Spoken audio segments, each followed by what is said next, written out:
families, creating a lifetime of memories. Sadly, some families are denied these important moments due to the sad practice of alienation.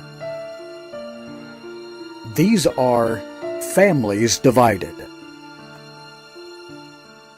Hello, and welcome to Families Divided. High conflict occurs many times when parents are separated and divorced. In this segment, Dr. Mary Alvarez will share with you some things that will be most helpful to those going through this. Also, Lisa Rothfus will share with us a scenario of how this can happen and what is best to do for the children. Hi, everyone. I'm here to talk with you about developmental consequences to children in high conflict families. I know that parents are very concerned about their children in many, many ways. However, when high conflict is occurring in a family or parental alienation is part of the equation, often parents lose sight of the child and the consequences to the child in these specific situations. And so I would like to just inform you and help you understand what happens to children so that you can make good decisions about your family and keep the child as the center or the focus of your decisions.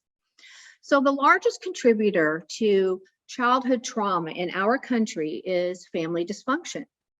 And it accounts for 50% of children who end up in a mental health professional's office for treatment. And it accounts for a third of adults who end up in a mental health professional's office someday. They have backgrounds of abuse, neglect, and family dysfunction.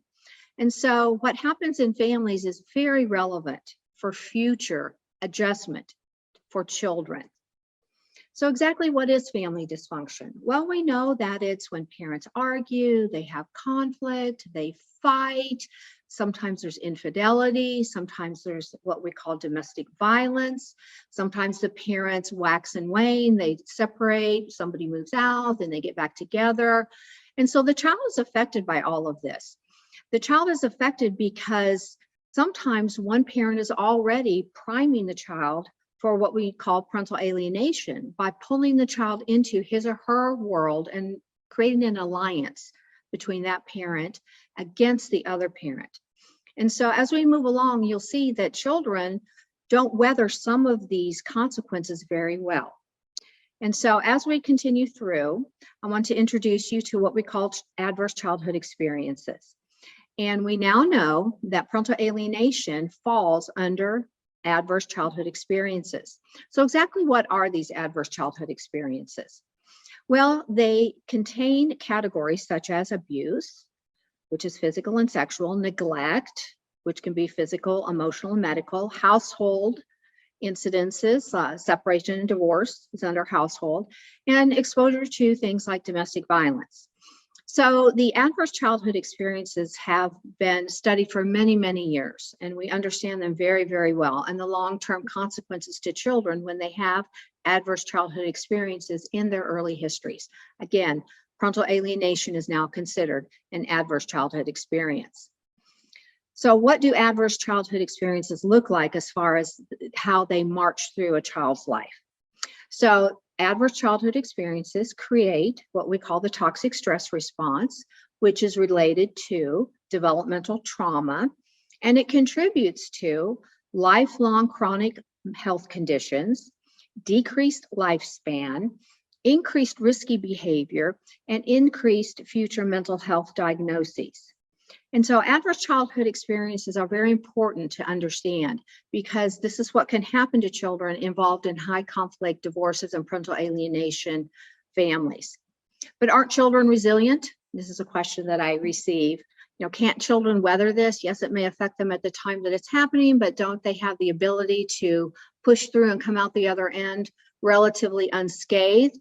Well, up to a point. Yes, children do have resiliency, fortunately, up to a point. But there is a point beyond which, pure resiliency is not going to help the child avoid future consequences. However, when children have one parent who is stable and a positive influence in their life, they tend to have increased resiliency. But what happens in these high conflict families? So in the high conflict families and the families that involve parental alienation, the parent who is alienating the child from the other parent looks very calm, cool, and collected. And they speak very well and they talk in ways that are very convincing. However, from an emotional perspective, that parent is not in good shape. And so the child cannot rely on that parent to be that stable force to help them with resiliency. What does the other parent look like in that child's life at the time? Well, the target parent, the parent who is receiving the alienation and is finding a disruption in his or her relationship with the child, isn't in good shape either. That parent feels confused and stressed and doesn't understand necessarily what is happening, but feels something is going very much awry. And so the child ends up not having access to either parent in an emotionally healthy way that promotes resiliency. So again, the child really doesn't have that one stable emotional adult in their lives. And so they are vulnerable then to the effects of these adverse childhood experiences. So let's talk in more detail about toxic stress, because that is one way that we can really see how these children are affected by adult conflict in their lives. Not all stress is bad, though. It's important that you have a little bit of stress when you are put to task for something important, such as a test. If you have a little bit of anxiety about that test, you will perform better than if you have no anxiety at all. Tolerable stress is more than just notable anxiety. It's significant anxiety, but it's temporary. And the event that creates more anxiety is temporary. So the concerning stress is what we call toxic stress. This is a situation in which the stress source is ongoing, that the child does not receive a reprieve from this stress, and their environment never lets up. And so their brain reacts in a way that we call toxic stress, because it releases the neurochemicals and the hormones that are related to survival and are very important to us, because we need them in situations of danger or crisis, but we're not designed to have an ongoing flow of these neurochemicals and hormones in our brains. When that happens, it results in what we call toxic stress. So what we know is when children are exposed to chronic parent conflict and they don't have a reprieve, the chronic stress response remains in the on position, and their brains continue to receive these neurochemicals as if there is an ongoing, never-ending crisis. And so this creates what we call a priming effect. And what that means is that these children's brains remain in the on position and they're primed for overreactions and high degrees of anxiety for everyday typical life events that happen in most every child's life. So let's talk about this just a little bit more. So the toxic stress creates this priming effect, and I've illustrated this in the following graph. The bottom cylinder is the unprimed brain. It is the brain of a child who does not exist in a high conflict family. And you can see that the resting stress level is fairly low. So when something happens to a child that's very common, such as their pet dies, they weren't invited to a sleepover, their best friend moved away, they have quite a bit of room in their brain to have a normal reaction to it. And they don't have an excessively overreaction as what is happening in the primed brain, the upper cylinder on the graph in front of you. So this is the brain of a child who is involved in a high conflict family, who has a never-ending stress response because the environment is just never-ending in conflict. And so you can see by the blue part of that cylinder that this child's brain is already primed with a high degree of stress. And so when a normal childhood experience happens, again, such as their best friend moves away or one of their pets dies, they are already at a very high level. And so when something happens, their brains push even further into the stress response, and they have much anxiety, much angst, and oftentimes a very significant overreaction given what has just happened in their world. The childhood trauma also affects what we know as the serotonin and the oxytocin systems in our brain. Serotonin is related to mood regulation. It's important for all of us to have normal amounts of serotonin to help us feel and regulate our mood. Toxic stress reduces serotonin. And when we have reduced serotonin, we know that we are prone to depression, anxiety. Some people act out aggressively. And in extreme situations, it is related to borderline personality disorder. The oxytocin system is related to interpersonal relationships. It is the hormone that helps us connect, helps us attach. It's very, very important. And it also is affected by toxic stress. And we found that in adults who have histories of high conflict families and abuse and neglect, that they still have reduced rates of oxytocin in their system. And so my point is, what happens in a child's life is very important to their future adjustment and their future psychological health. And so considering all of this in the context of your own high conflict or your own situation of parental alienation is why I'm here today to talk to you about what is happening so that you can make good decisions for your child. Some of the psychological and neurological consequences that happen to these children are as follows. The psychological disorders that we find in higher frequencies from children who come from high conflict and parental alienation families are increased PTSD, which is the extreme anxiety, depression, anxiety overall, antisocial behavior, and that these children are at greater risk for addictions as they try and use alcohol or drugs to self-medicate their internal feelings that have been disrupted. The neuropsychological deficits on the right side of your screen include lots of processing areas such as memory and executive functions and visual spatial areas. IQ and achievement are often not reached in these children because of the effect of toxic stress.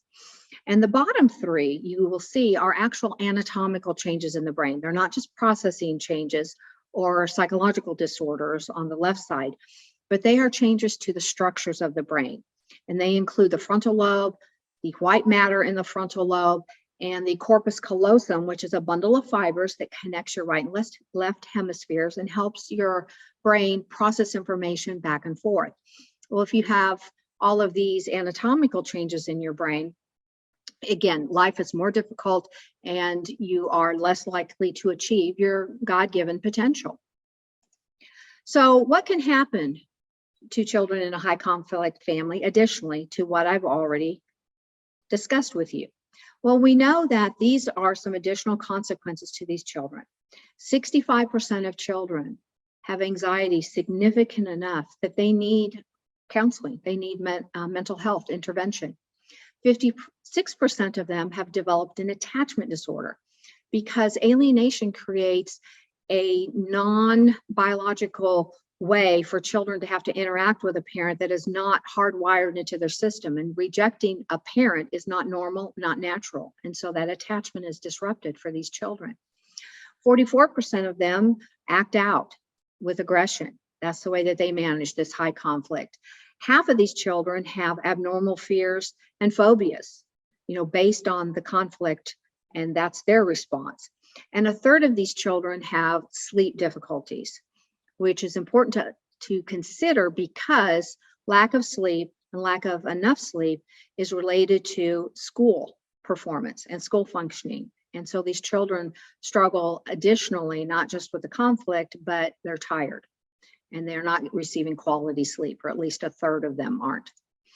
So if we look more specifically at parental alienation, all right, we understand that a child's internal self, or what we call their psyche, is comprised of a mom and a dad. That's just the way that we're all wired. We all were like this as children. I know that you might not necessarily remember it this way, but this is the natural way that children are put together, half mom and half dad.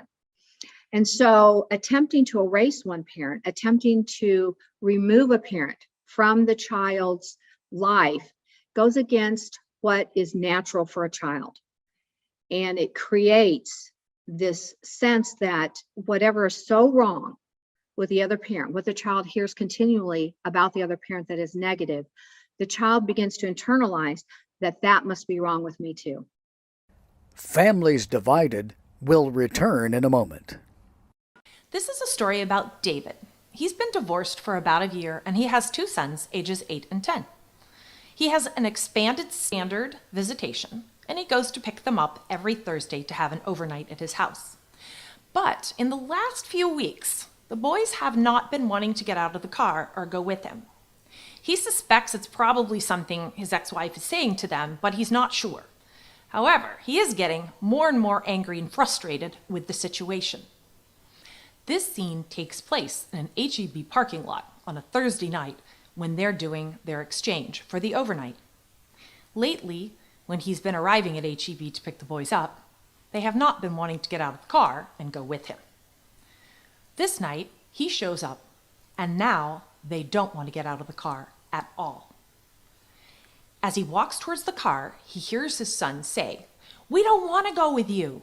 We don't want to stay overnight. We want to stay with Mom."